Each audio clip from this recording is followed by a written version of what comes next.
Shall we begin? Why not? Welcome to FrankieSense and More. It's like she's got a whole lot of goodness for you with a little bit of sass. Frankie, did you just say... She sure did. Not to mention, along with... Whoops. Join us now as Frankie Picasso and her new co-host mix it up with authors, musicians, and interviews with world-changing people. Let's begin now. Okay, let's begin now, because it only makes sense. And welcome to FrankieSense and More. I love that this is a snowy day in Toronto. Wow. So great that you guys have joined us here.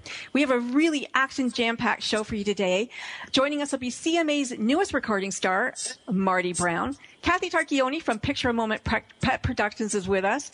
Petentainer Lee Day and the Good Radio's very own movie correspondent, Brent Marchant, is going to be joining us today, this and every month from now on, with great movies with meaning. Usually I start the show with a co-host, and like I said, we don't have one today, which is okay, because I knew that we were just too action-packed, and we just don't have time for them. My soliloquy, I shortened to nothing, except to say that I dedicate the show to the United Nations Global Goal number 17. I see my first guest isn't with us yet, but that's okay. We're going to hang on and wait for him to join us. So we're going to move on, and I'd like to welcome you to Kathy Tarochione. She is a partner at Picture a Moment Pet Productions, and along with her community canine reporters, she has lovingly been a part of the animal dog scene for the past 16 years. Picture a Moment Pet Productions produces the Dog Connection TV, which is a web series TV designed to help pet parents deepen their connection with dogs. And the show is meant to train, share, and enlighten owners to gain a level of connection that they didn't know was possible. So the end result is a dog-trained person that understands their dog. And let's just say that Kathy and her dog partner, Charlie, care about animals very deeply. Saving dogs is of the utmost importance to Kathy. Kathy suffers from COPD and congestive heart failure. So she is disabled, and she is also a widow. So this story is about elder abuse. It's about animal abuse. And before I bring Kathy on, I'm just going to introduce you to Lee because she's a supporting character in this story. Lee is a pettertainer. She is also a celebrity pet stylist and a wedding pet coordinator who performs Bark Mitzvahs, romantic dates, or baptism parties for pets. This is not limited to just dogs and cats. She's also performed weddings for horses and penguins, and she's taken 2 lobsters out on a romantic date. Hopefully nobody ate them. And the list goes on. She's well known for saving Rabbi Otis, her beloved dog, who someone had left by the side of the road cruelly at the age of 15. And she'll tell us more about that later. But recently, in a heartfelt letter on Facebook, Lee wrote about Kathy's plight. And I'm going to let Kathy tell you the story. Lee can chime in the missing bits, and I'll be asking some pertinent questions. So welcome, Kathy and Lee. How are you? Fine. How are you, Frankie? Excellent. Thank you. So we have this story that happened to you that Lee wrote about, this abuse, and that's really been very difficult for you. Can you take us back to the beginning of what happened? There was a couple who needed to borrow some money from you. Right. There was a couple here I'm in a small town in Arkansas, in Harrison, Arkansas, and this couple actually got involved in the business because they were animal lovers, and they came to me, and at the time they were working with me, they also needed money. They told me stories about how they couldn't pay their mortgage, they couldn't pay their utilities, they could hardly feed their child, and I never questioned it, Frankie. I just, on faith, I said, okay, I'll lend you some money. Well, this happened 8 times over the period of a year, and they had promised to pay me back after the first month that they borrowed. And right. So it ended up being in quite a big sum of money. And at the time when I lent it to them, I never even thought that it would be any kind of exploitation. But lo and behold, turns out that it really was. But Kathy, can I ask you something? Like after they were supposed to pay you back after the first month, and they didn't give you any money back, not even like a couple of bucks. Like, why did you continue to give them money? Well, they were working with me, and they called me mom. What they did is they came to my house. They called me mom. I was like part of their family, and I needed that kind of comfort. Right. Yeah. And I wanted them to be part of the business, and I wanted them to end up being part of my legacy. Right. So I never questioned whether they really needed the money or they didn't need the money. Turns out they really never did need the money. Wow. And what really hurt me in this is that when I did try to get the money back from them, they totally cut all communications from me. So I had no other choice. I had to bring them to court, and then I did get a judgment. And unfortunately, even though I had the judgment, it was still up to me to go ahead and try and collect the money. Oh, I thought a sheriff normally does that. No. So I started wanting to identify that they owed me money through social media. Okay. Oh, my God, Frankie, I got bombarded by some of the people here in Harrison. They just crucified me in thinking that, because the story was that these people told the people here in Harrison that they didn't owe me any money, and that they never borrowed any money from me. So when I tried to clarify that, they came after me, and it also came in the form of not only social media abuse on social media, but also they sent the sheriff to my house saying I was harassing them. Wow. What did the sheriff say when you told him your side of the story? He said, no, absolutely, that there was no harassment on my end. I don't even have communication with them. They blocked me on all social media, so how could I have? Are they still living in town? Yes, they are. And as a matter of fact, the air has been let out of my tires. I've had my windows egged, and I've had actually verbal confrontation that rendered me to tears. In public areas. And I'm 70 years old, and I'm on oxygen 24/7, and that's not a sympathy ploy at all. It's just the truth that when I get out, I've got to take all this paraphernalia with me. Yeah. I was very, very hurt over this. I'm sure. Now, when we wrote this article, then the media picked it up, but they didn't pick it up as exploitation. What they picked it up as, here's this 70-year-old disabled widow that stood up against the bullies of Harrison, Arkansas, in order to keep her business going. Because the truth is that all this money that I lent to these people, I would have been giving it to help dogs. Right. For the last 2 centuries, I have been helping dogs by either pledging money, rescuing them, paying for their medical expenses, something. And even though I didn't have the money to give them, I still received those requests. For sure. I see some of the dogs that I couldn't help, and it would absolutely make me sick. So I was emotionally and also psychologically affected because I couldn't help them. And when Kathy, did you always give them the same amount of money every month? No. Oh, okay. And it was never recorded as a loan or a gift or anything like that, either way? Oh, you mean to the people here in Harrison? Yes. To the couple that you gave the money to? I recorded everything. Oh, okay. That's why I was able to get the judgment, because I had everything. Okay. So it definitely. But no one was able to get the money from them for you. No. And the law wouldn't help do that. Nope, the law didn't help me. No one has helped me. I even tried to garnish the wages, and it was an unbelievable thing here. Politics is politics. That's all I can say. Right. And when you look at why I haven't gotten the money, here's a person that is gainfully employed, and that I can't get a garnishment. I tried. I can't get any restitution whatsoever. I tried to have to see what his assets were, and I was not everything it said on the form. I had to bring him in because he was in contempt of court because he didn't. Hold that thought. We're going to break in just a few minutes, in just a few seconds, actually. So when we come back, we definitely want to hear about the the judgment, the judicial system where you're living, because it just doesn't sound fair. It doesn't sound right. I know.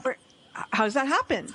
Stay tuned, stay close, everybody, because we're going to come right back with Kathy Lee. Take care.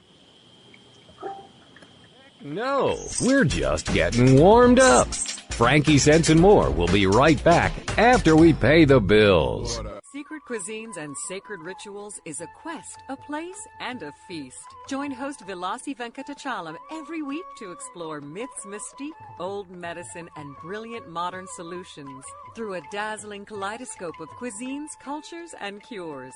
This is the place where tribes gather, strangers and familiars, to be memory keepers and makers of our evolving, enduring, evergreen, spoken legacy of wisdom and ingenuity. In Velasi's words, when we do old things in new ways and new things in old ways, we paint with an inspired palette, weave our own healing traditions, and become our own guru. Vilasi is a troubadour of secret cuisines and sacred rituals. She collects stories of wisdom, ingenuity, and grit. She believes wellness and transformation happen when you stand at the threshold of delight and discovery. She displays her hidden penchant for drama when she leads the safari at the supper club. Her favorite pastime is to extol the marvels of cuisines, cultures, and cures. To her audience in workplaces, seminars, and salons, her mantra is, be your own guru. She is a biochemist, botanist, and alchemist who likes to churn delightful, useful things from a brew of art and science, ancient and evolving, old medicine, and new cures. Join Vilasi every Friday at 11 a.m. Eastern Standard Time, only here on the Woohoo Radio Network. It's the Fitness Minute with fitness expert Annette Hammond. What should you invest in as far as workout equipment is concerned? My answer is simple. Invest in a good pair of exercise shoes. The shoes that you wear for exercise can really make a difference for your body. Regardless of how they look, go for shoes that have the right fit and support for your foot. Orthopedic surgeons and podiatrists will tell you that the shoes you wear are crucial to your body's alignment and the protection of your feet. Many injuries that are common with exercisers, such as low back problems, plantar fasciitis, and knee pain, can be in direct relation to the shoes you wear. Take the time to get fit for the proper shoes by salespeople who really know. You don't have to buy the most expensive shoes, just the ones that are right for you. I'm Annette Hammond. To hear other fitness and weight loss tips, visit our website at AnnetteHammond.com.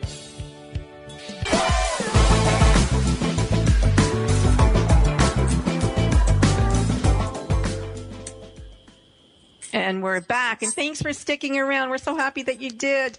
I'm here with Kathy Tarochione and Lee Day, and we are talking about the abuse that happened to Kathy. She's disabled.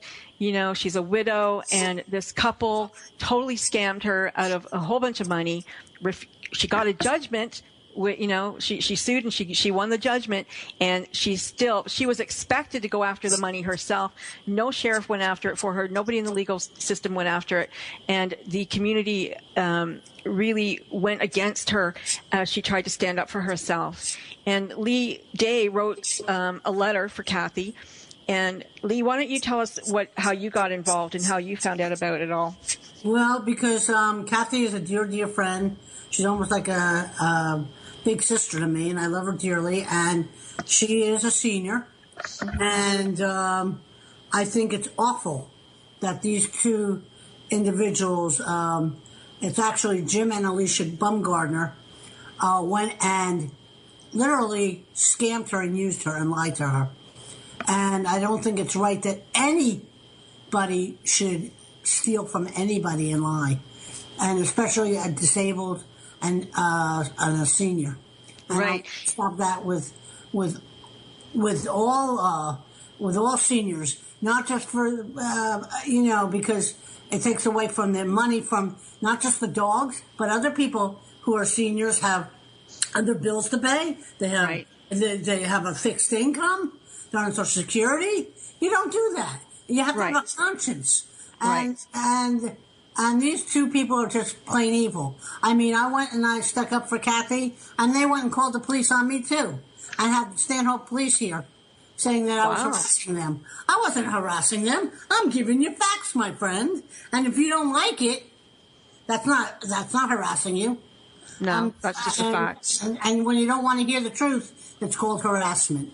And that's why I made this letter, and that's why I got the media into it. And I'm not going to stop, because these two people should be ashamed of themselves. They're not. They have no conscience. Their families are no better, and their friends are no better. And Harrison, Arkansas is, I don't know. I would never. Oh. Yeah. Well, can I bring something in here? The thing that is really probably the most disturbing is that the people have been led to believe that I'm this person that is this crazy old woman that connived them and manipulated them to do work for me, and that I never paid them. And I can understand why their friends would want to stick up for them if that's what they believe, because they want to believe them.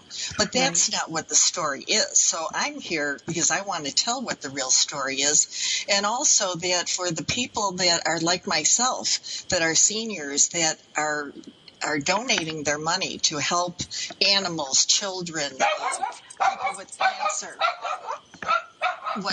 whatever, that they should keep their money, because it's so easy to be swindled into some. Obviously, you can hear my dog.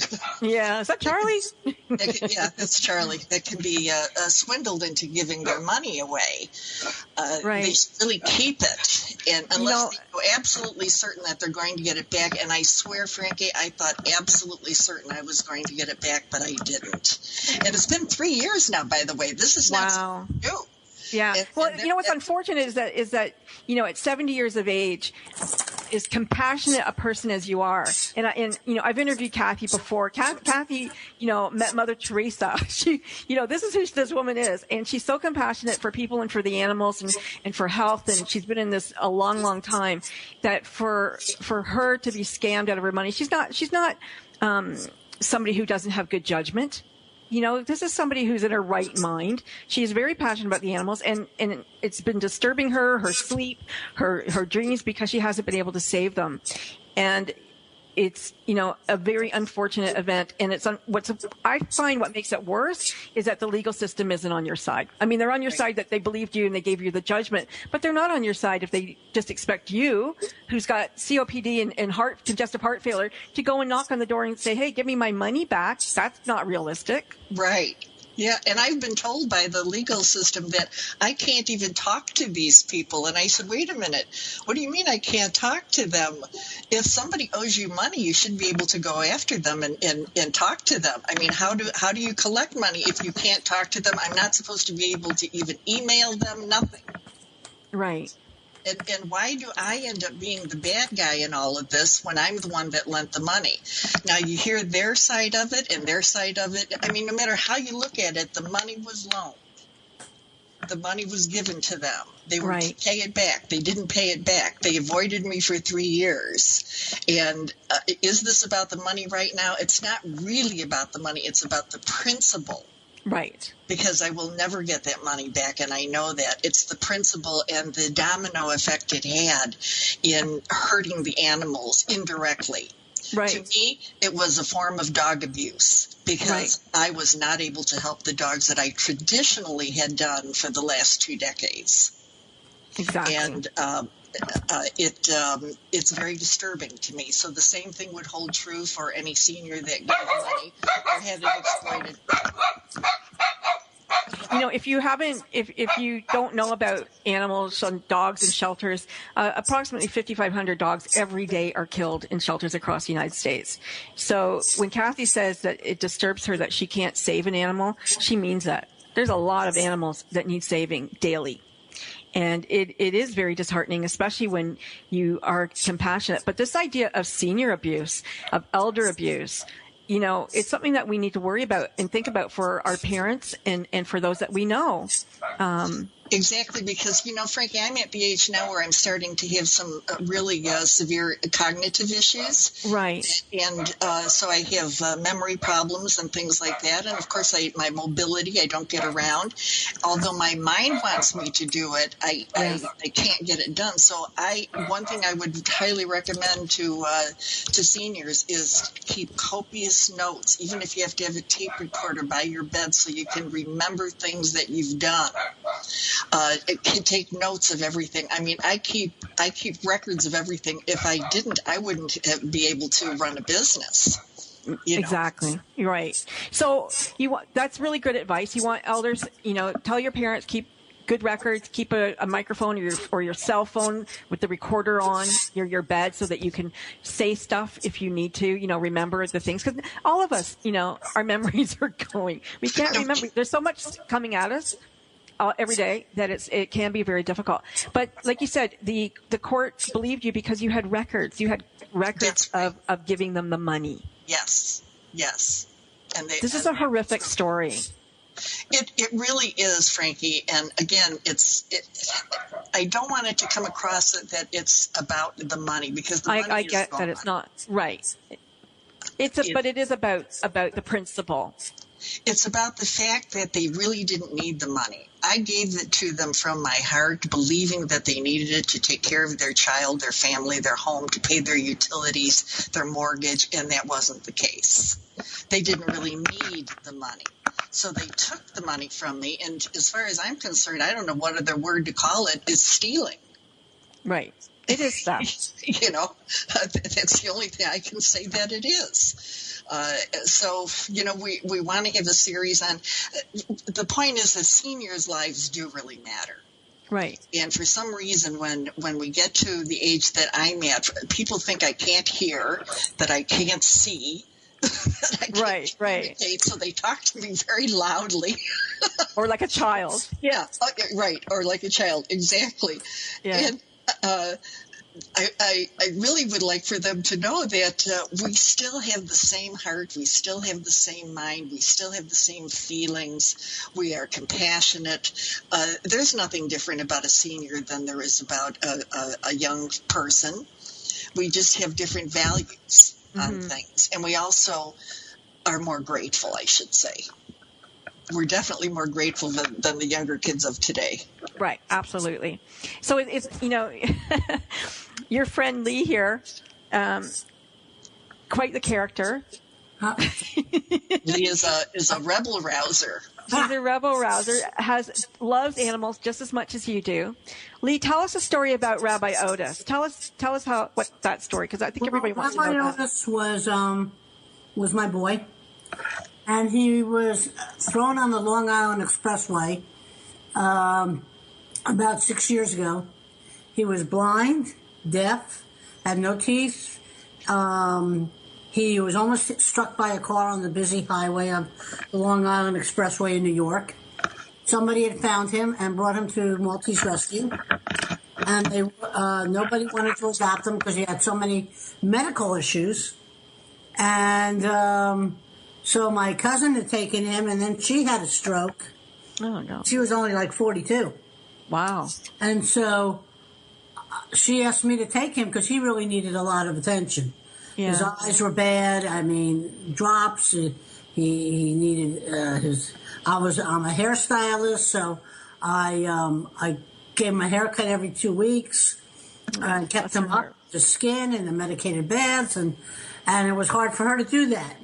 So actually, Rabbi Otis's life started all over again. And like I said, I'm the creator of the Bark Mitzvah. And so I do Bark Mitzvahs, so he became my little rabbi assistant. So I made him a rabbi. With the little yarmulke and everything. With the yarmulke, the whole 9 yards. And then I'm also the creator of the dog weddings. I created that. So, and I work for celebrities, and I go to their home and I sing to the celebrities, and my clients were the late Liz Taylor, Frank Sinatra, Lauren Bacall, Whitney Houston. I used to go to their home and sing to their pets and give them a haircut, and they would be by their pet's side having fun with me. Wow. Well, I want to talk about more of that when we get back from our break, for sure. Okay. But were you going to say something, Kathy? I was going to say, ask her to sing a song that she sings to the... Oh, okay. Yeah, for sure. Yeah. We'll do that. I'll definitely sing a song for you. And you know, they can go to see Rabbi Otis's page because that's what he does. He fights for all the animals' rights. Oh, okay. The chickens. We're off to our break, but after that, we will come back and we'll talk about Rabbi Otis. Getting warmed up. FrankieSense and more will be right back after we pay the bills.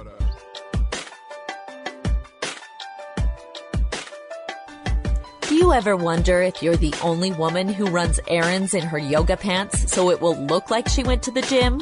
Or how about the only mom who feeds her kids raw cookie dough? Or are you the only one who cooks her family cold cereal for dinner? Do you need more laughter and less loudness? More self-love and less self-loathing? More joy and less judgment? You're not alone. Come to the living room, a place where we get comfy, candid, and confident together. Come seeking sanctuary and leave feeling renewed. We're saving a seat for you. Give yourself some living room today.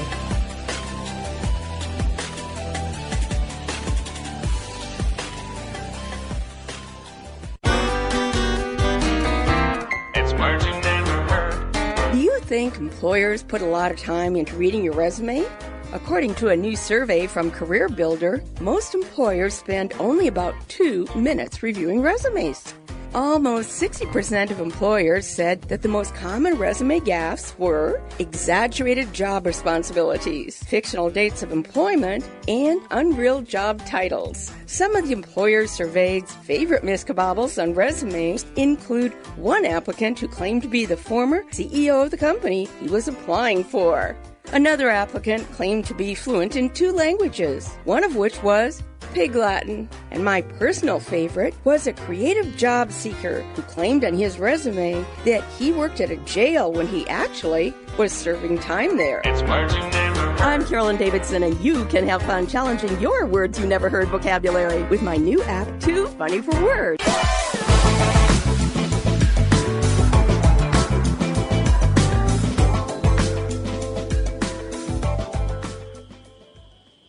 And we're back, and thanks for sticking around. We're still here with Kathy and Lee, and we're waiting for Marty to call in and Brent to come on a little bit later. So we were just finding out about how Lee got to become a pet stylist, celebrity pet stylist. And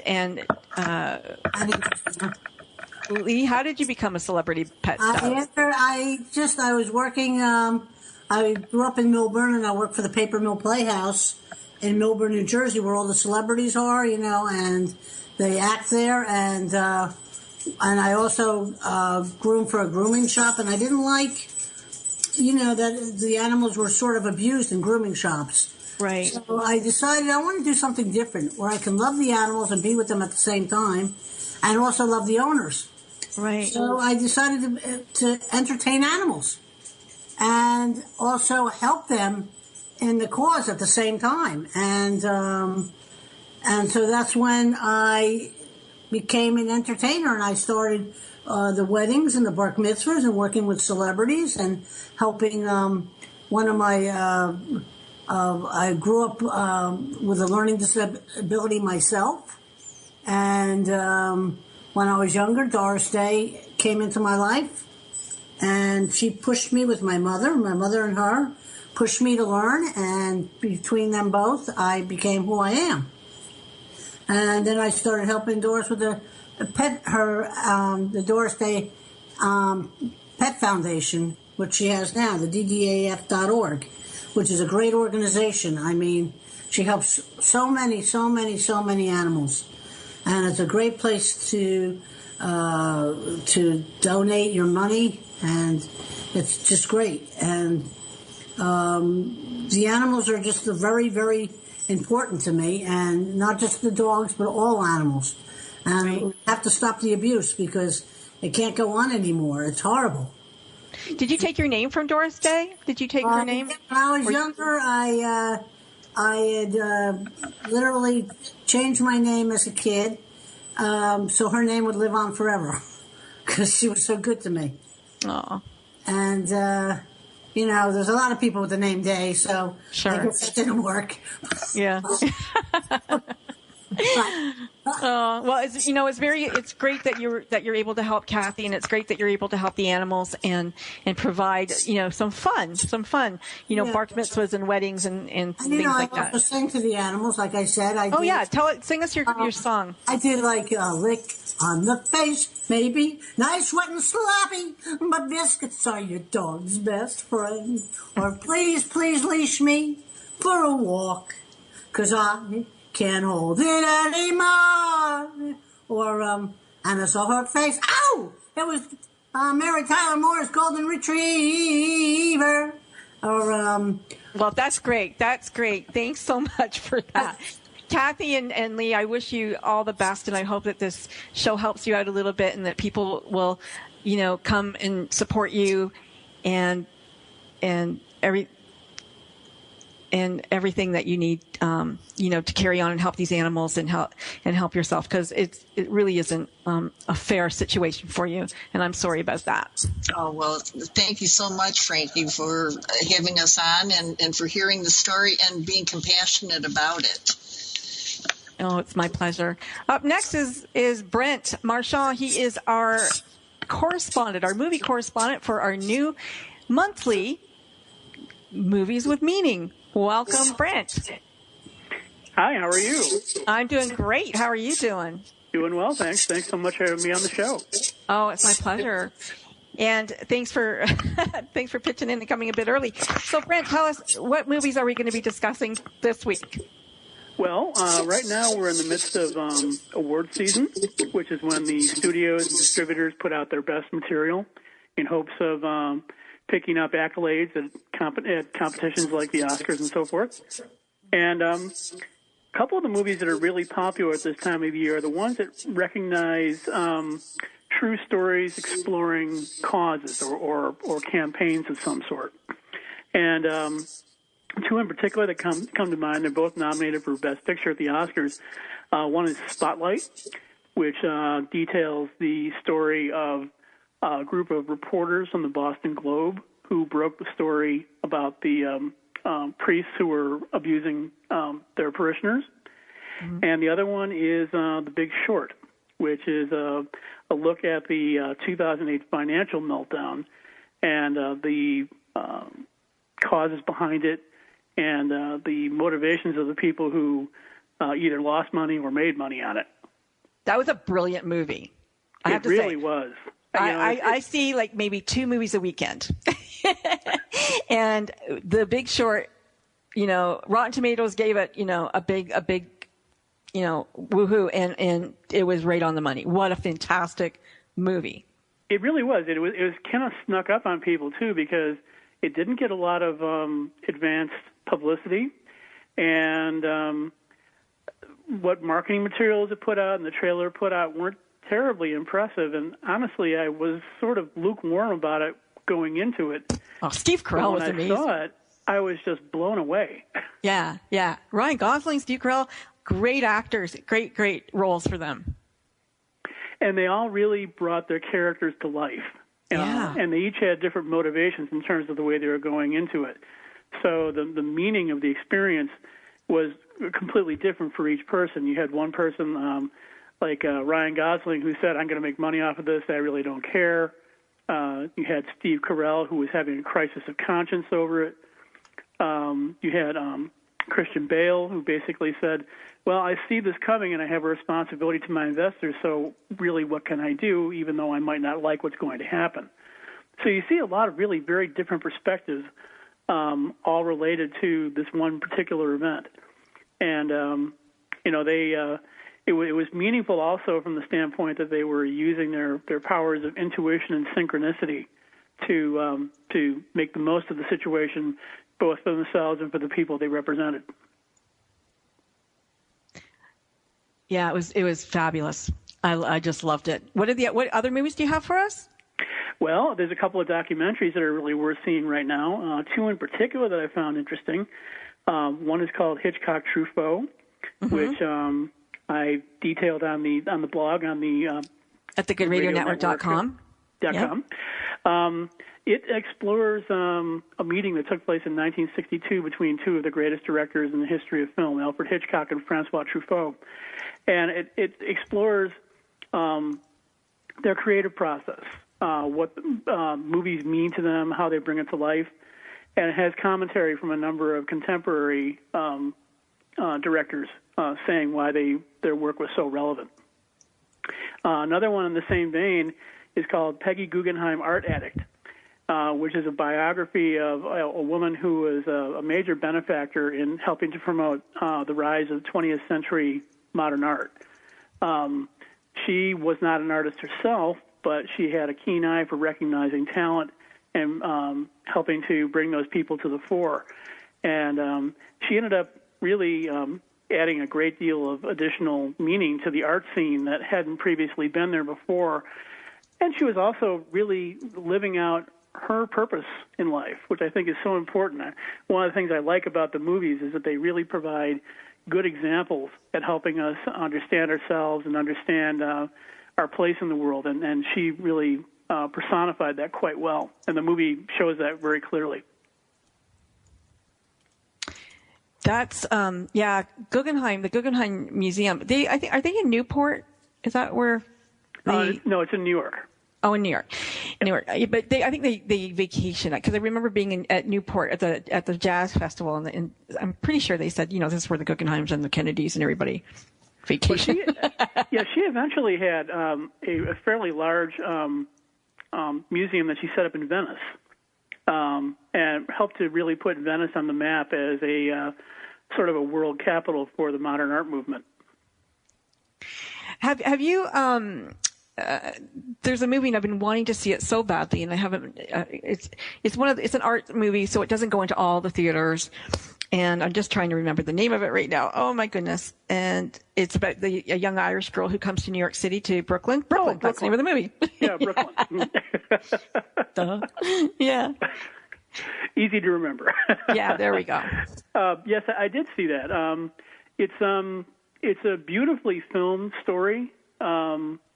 Great visuals in terms of the landscapes and the sets and the costumes and everything. The story is a little predictable, a little conventional. The immigrant story has kind of been done several times before in other movies, I think probably just as well, if not better.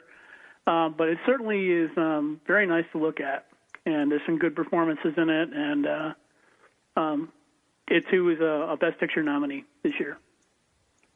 Yeah, I was surprised actually that they had mentioned some films that I saw in 2016, but were in the 2015 lot of best films. How does that work? What happens is that the films need to be released before December 31st if they want to qualify for being being eligible to compete in the contest. Okay. So what happens a lot of times is that the studios and distributors will release the movies in, say, like two cities, usually New York and Los Angeles, before the end of the year. And that way that makes them eligible. And then they'll go into wider general release, usually starting after January 1st. There gets to be kind of a huge pack that develops at the end of the year when all these movies are coming out at the same time. And they have to kind of stagger them a little bit so that people have a chance to get to see them. If they came out all at once, they'd be sort of overwhelmed with trying to get to see everything in a short window.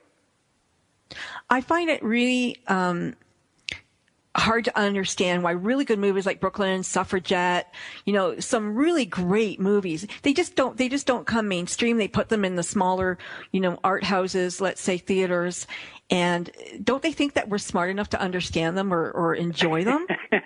I'd like to think that, but unfortunately, yeah, a lot of times they get into very limited release.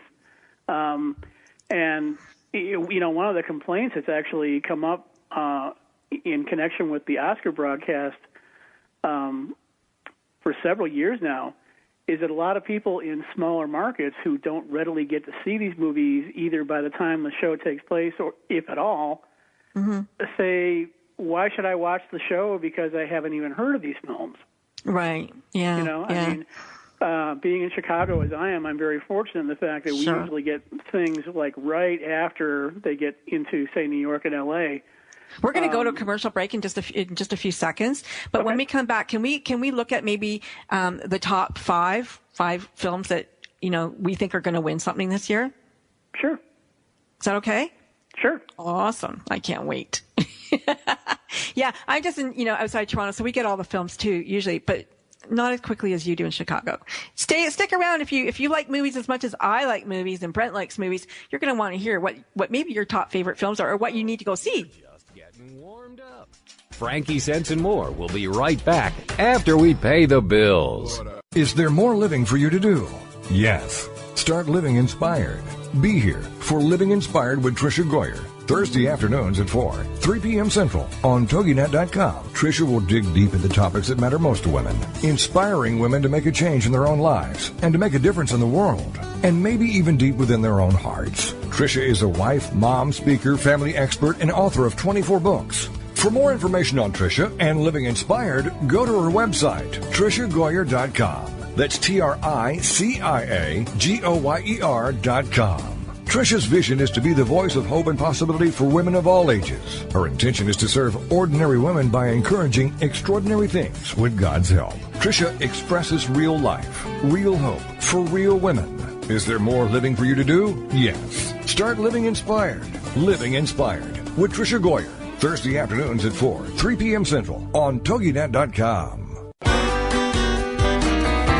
It's words you never heard. Can you wiggle your ears? Studies suggest that only 10 to 20% of humans are able to wiggle their ears. That's pretty astrobogulous. Astrobogulous is another word for bizarre or unusual.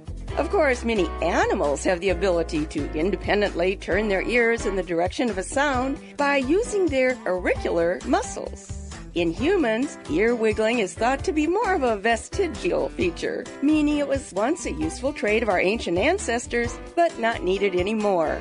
Some people can't stop wiggling their ears. This rare moving ear syndrome is known as dyskinesia. This can be a pretty embarrassing condition, especially if you are macrotus or have big ears. It's words you never heard. I'm Carolyn Davidson, and you can have fun challenging your words you never heard vocabulary with my free app, Too Funny for Words.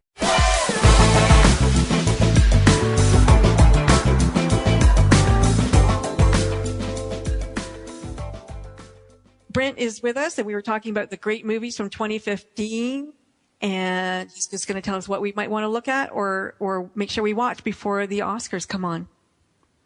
Well, the two that I already mentioned, I would recommend highly, Spotlight and The Big Short. Right. I think they're both really strong contenders for winning Best Picture at this point. I like Spotlight. Yeah, Spotlight was a good movie. Yeah, it's when you one of the ways of being able to sort of chart how things are going to play out at the Oscars is to look at some of the competitions leading up to it. Mm-hmm. And Spotlight won the picture at the Critics' Choice Awards, and The Big Short won the Producers Guild Award, and also it won the award for Best Comedy at the Critics' Choice Awards. So it's got some momentum behind it right now, and I think that may carry through. The Producers Guild Award is usually a very strong indicator of what's going to win. So I think the people with that movie have a lot of good things to look forward to, and I certainly hope they do because of the 8 films that were nominated. It certainly was my favorite. Oh, really? Yeah. And what were the other films that were nominated, if you can remember? Room. Yeah. And The Revenant. I loved The Revenant. I didn't get to see Room. Revenant was a fantastic movie. That bear scene, oh my God, it was so that was really well done. That was unbelievable. Really well done. Unbelievable. Yeah. And Leonardo really, he really outdid himself in that movie.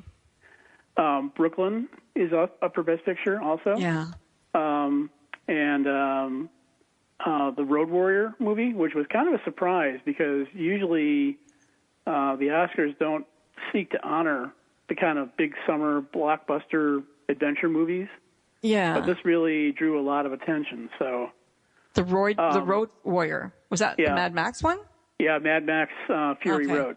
Yeah. And then also The Martian. Yeah, that was a good movie. With Matt Damon. Yeah, if you haven't seen that movie, go see that movie. That was a good movie. And Bridge Good of book, Spies, too. Steven Spielberg's latest movie. So it's a very interesting crop of pictures that ended up picking up honors. Smart films, a lot of them. Yeah, I mean, the one thing that you do see with the Oscars each year with their Best Picture nominees is they like to pick what they consider to be their best choices for the top spot, mainly because they like to convey the impression that, well, these are the kinds of movies we make all the time. Well, no, you really don't. Yeah, not exactly. No. But it certainly looks good on the movie industry resume by putting it out that way. So I was surprised about Star Wars that it got such a high review, 93%. And it was an okay film. Maybe the nostalgia got it up that high, but it wasn't great. Oh, I agree.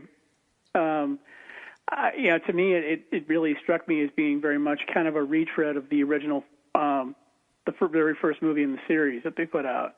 Yeah.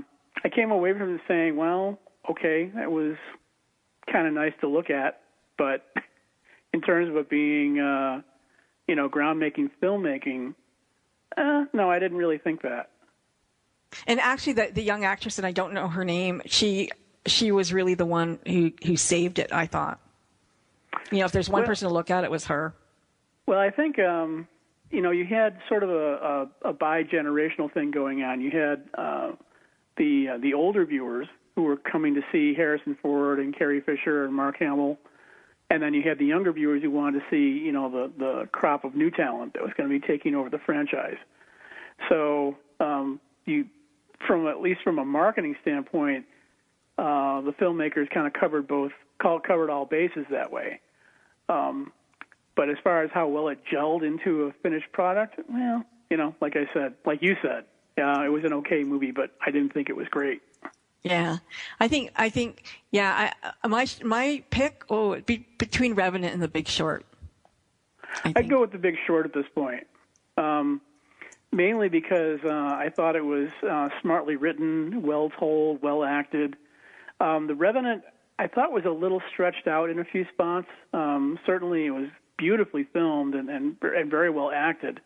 I was certainly very happy to see not just Leonardo pick up the nomination, but also Tom Hardy. Yeah, he did a great job. Character. He had been overlooked in all of the other awards competitions leading up to the Oscars, and I was glad to see them recognize his efforts because I thought he was terrific. But I don't know that it's going to repeat at the Oscars the same way it did at the Golden Globes. It was a big winner there, but I don't think that's going to hold. I think the momentum right now, as I said, is with The Big Short. And what's interesting about The Big Short is even if you don't understand the financial market, you're going to enjoy the movie. Even if you don't understand, I don't understand how that, the inflation and how everything just flopped and how the bank stole money from me. You're still going to enjoy the movie.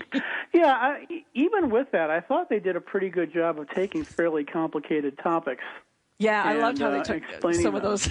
It was really kind of funny the way that they did it, like comparing it to a casino and comparing it to a chef creating a stew out of used materials and so forth. Yeah, really quite clever. It was really, really clever for sure. So what's coming out that we're going to want to go see? Well, what's to be released? We're going to want to wait mostly till summer. Really? Yeah, from January until about May 1st is sort of I call it kind of a cinematic wasteland in a lot of ways. Mm-hmm. It usually involves the movies that the studios and distributors have invested in and have to put out simply because they've invested in them. But they know that usually things that come out this early in the year are not going to be remembered when it comes to be award time anyhow. That's true. So this is kind of like the cinematic dumping ground for the year in many ways. That's not to say that there aren't some interesting things that come out. the Coen brothers' new comedy, Hail Caesar, looks kind of interesting. That comes out on February 5th. Right. What did you think of Hateful Eight? Tarantino's. I hated it. Did you? I absolutely hated it. Do you like Tarantino? I liked some of his material, but I just thought this was an exercise in gratuitous violence, racism, violence against women. I just really disliked it in virtually every respect. Wow, 3 hours. Yeah. 3 hours of stewing. Yeah. Well, I can tell you that, what was that movie? It was the new one, The Fifth Wave. Oh, The Fifth Wave. Horrible. Yeah. Don't go see it. Yeah, I heard it wasn't too good. I've been sort of putting it off to see other nominated films in some of the lesser known categories, like the foreign category and so forth. Yeah. And yeah, I understand it has not gotten very, very good reviews, so I think I'll pass, or at least wait till it comes to DVD or something like that. As far as foreign film go, like who do you like? I personally love, I've in the past I've really liked some of the Japanese and some of the not the Godzilla ones, but some of their more refiner ones. And Chinese films are really good. Aussie films are really good, and like Cinema Paradiso is probably one of my favorite films, a little Italian film. Yep.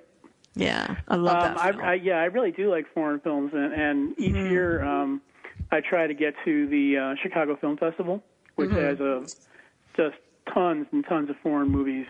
And a lot of times that's usually the only place you get to see some of these pictures, because if they don't have a U.S. distributor or Canadian distributor, they just don't show up in the theaters here. Yeah. Do you get Bollywood? I love Bollywood. We have a lot of Indians here, so we get a lot of Bollywood. Well, you know what country is actually becoming kind of a leader in foreign film right now is Iceland. Really? Yeah. I saw a couple of interesting movies that played at the film festival. Also, the Netherlands. And is it really austere like they tend to be? No, they're comedies. Oh, are they? They're really kind of offbeat comedies. Oh, how fun. Yeah, there was an Icelandic movie called The Homecoming, and there was a Dutch film called The Surprise that were both just hysterical. Oh, wow. But unfortunately, last I heard, they didn't have North American distributors, so I don't know you'll get to see them any other way. I think it's unfortunate that people don't try to see a foreign film, because they can be absolutely brilliant. And when you start off reading subtitles, but by the middle, you're not really reading anymore. It doesn't feel like you're reading. You're into the emotion and the story, and you kind of get what's going on anyway. Exactly. I mean, I've gotten used to that from going to the opera as well, because now some of the operas that are in foreign languages have they call them super titles. They put them above the stage, so you get to see what the translation is for what the musicians are singing. Right. And they're playing the opera now in our theaters here. You can buy a package so that you can see some of the, really great shows up close, which is kind of pretty neat. They're a little expensive per ticket. It's like 40-something a person. But that's usually going to be a lot cheaper than going to the opera to see it. But live is kind of fun. But to be able to see it up close and see the very best, in the world, it is a good price, really. And with having, the multiple camera angles, too, that helps. Right. Yeah. And I think it's kind of a great introduction to opera for people who have never been, because, you do have those different camera angles, and you do get to see stuff that maybe you wouldn't see in the back row or something. And yes, it's exciting to be all dressed up, because people still dress up for the opera. It's still not as casual as other things, but you don't have to be dressed up. And, for those people who don't like to do that, that's it. Well, we've only got about another minute left. Brent, you're the author. Tell people you're the author of... I'm the author of 2 books. One is called Get the Picture, Conscious Creation Goes to the Movies, and also Consciously Created Cinema, The Movie Lover's Guide to the Law of Attraction, both of which are available in print and ebook formats from all major online retailers. I'm also an online writer for Vivid Life magazine, Smart Women's Empowerment, New Consciousness Review, and of course, the Good Radio Network. I'm sorry that Marty Brown didn't get to join us today. Thank you to Kathy and Lee who did, and Brent yourself. We'll see you next month at Movies with Meaning. And thank you, Eric, for doing my show for me today. Take care, everybody. Wherever you are in the world, please download this show. We love you. See you next week. Siege on the beat. Hit Rash Production.